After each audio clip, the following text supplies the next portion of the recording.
बहुत समय पहले की बात है। एक दिन रमेश सरपंच के बगीचे में साफ सफाई का काम कर रहा होता है। पूरा दिन मेहनत करने के बाद जब वो रात को वापस आता है, आप हाथ मुंह धो लो, मैं जब तक खाना लगाती हूँ। माँ, आज आपने खाने में क्या बनाया है? आज बना है आलू गोभी। क्या माँ, जब देखो आलू गोभी। मुझे तो मुर्गा खाने का बहुत मन है, पर माँ रोज रोज आलू गोभी बना देती है। ठीक है, आज ये आलू गोभी खा लो, कल मैं मुर्गा ले आऊंगा, फिर खूब पेट भर कर खाना। काफी रात हो जाती है, सब लोग सो जाते हैं। उसके बाद एक भूत उनके घर में घुस आता है और ऐसे घूम रहा होता है जैसे किसी की तलाश में है। ये इस गांव का आखिरी घर था, पर अब इस घर में भी कोई मुर्गी नहीं है। अब मैं क्या करूं? मैंने गांव के सारे मुर्गे मुर्गी तो पहले ही चुरा लिए हैं, पर वो सब मिलाकर 100 ही हुए हैं। अब 101 की गिनती पूरी करने के लिए आखिरी मुर्गा कहाँ से लाऊं? भूत निराश होकर घर से वापस जाने लगता है, पर अचानक उसे एक ख्याल आता है। क्यों ना मैं अंदर सो रहे उस बच्चे को ही मुर्गा बना दूं। ऐसे मेरे पूरे 101 मुर्गों की गिनती पूरी हो जाएगी। भूत दोनों में से राहुल को गोद में उठाता है और हवा में उड़ता हुआ घर से बाहर निकल आता है। राहुल इतनी गहरी नींद में होता है कि उसे पता ही नहीं चलता कि उसे किसी भूत ने उठा लिया है। भूत उड़ता हुआ उसे एक घर में ले जाता है। उस घर में बहुत से मुर्गे मुर्गियां पिंजरों में बंद चिल्ला रहे होते हैं। उसके बाद भूत राहुल को जमीन पर लिटा देता है और उसके चारों तरफ लाल रंग का घेरा बना देता है। शैतानों के शैतान, ये है आपका नया मेहमान। भूत घेरे के चारों तरफ गोल गोल घूमने लगता है और राहुल के ऊपर जादू करने लगता है। कुछ देर बाद राहुल एक मुर्गे में बदल जाता है।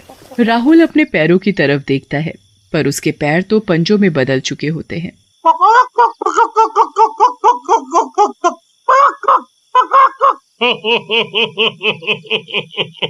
आखिर हो ही गए मेरे पास पूरे 101 मुर्गे।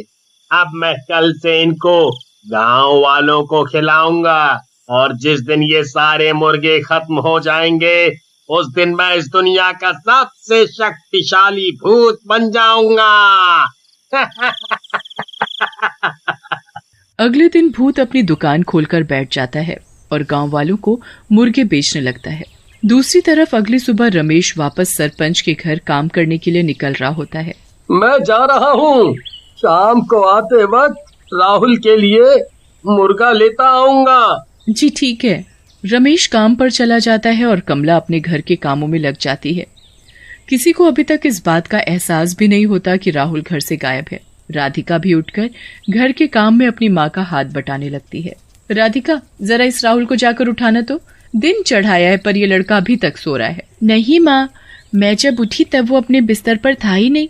वो जरूर अपने दोस्तों के साथ खेलने गया। आप उसे कुछ कहते नहीं हो ना, इसलिए अपनी पढ़ाई लिखाई छोड़कर बस खेल कूद में ही लगा रहता है। अब मैं क्या करूं, ये सुनता भी तो नहीं।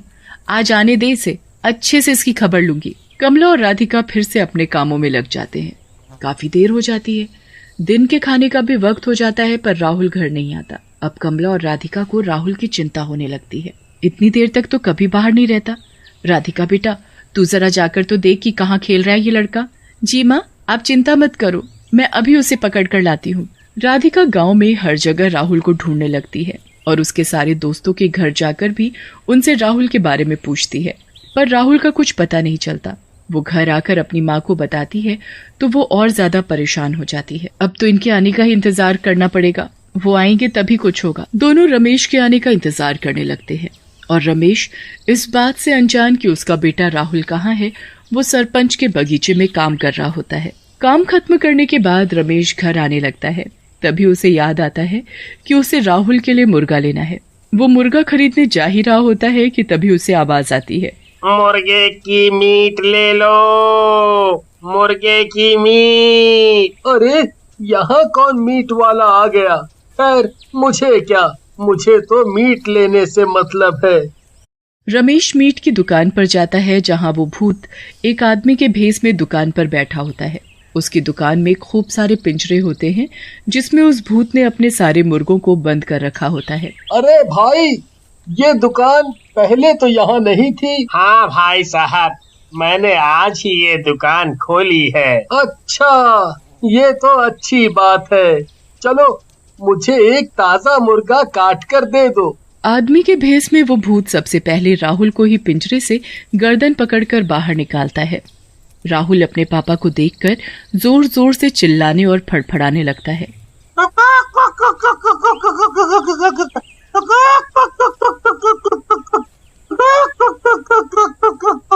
रमेश को कुछ अलग सा महसूस होता है।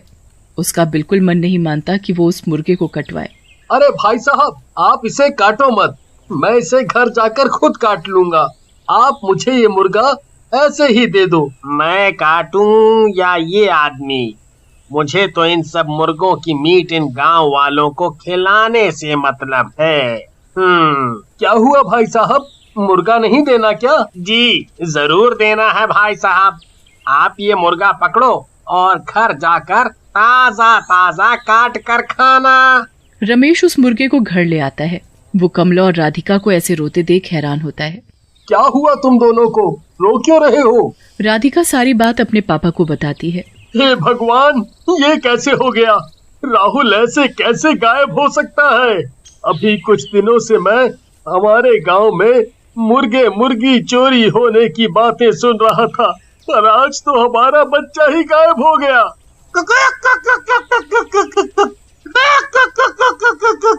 ये क्या ले आए? मैं तो आज राहुल के लिए ही मुर्गे का मीट लाने वाला था, पर पता नहीं क्यों जब दुकान वाला इस मुर्गे को काटने लगा तो मुझसे देखा नहीं गया, इसलिए मैं इसे जिंदा ही घर ले आया।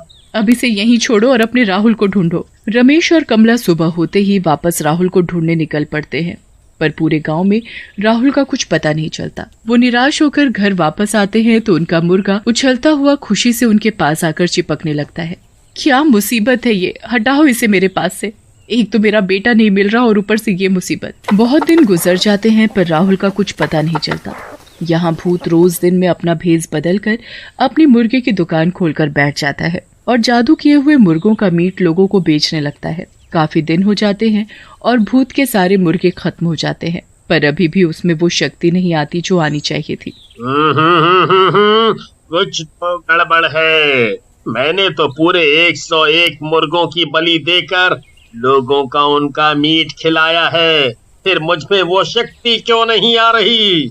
आखिर कहाँ कमी रह गई? भूत यहाँ वहाँ घूमने लगता है और उसे अचानक राहुल के बारे में याद आता है कि उसने बस उसी मुर्गे को बिना काटे बेच दिया था।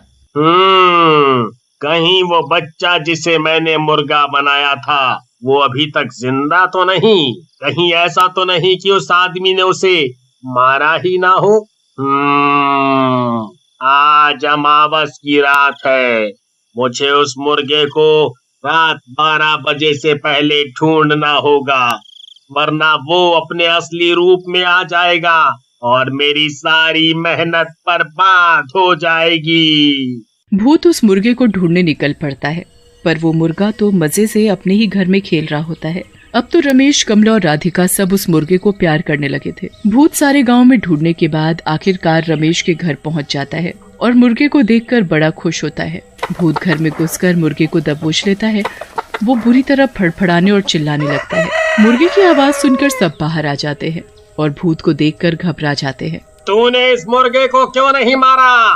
तेरी वजह से मेरी सारी मेहनत बर्बाद होने वाली थी। इस मुर्गे को छोड़ दो, ये हमारा है।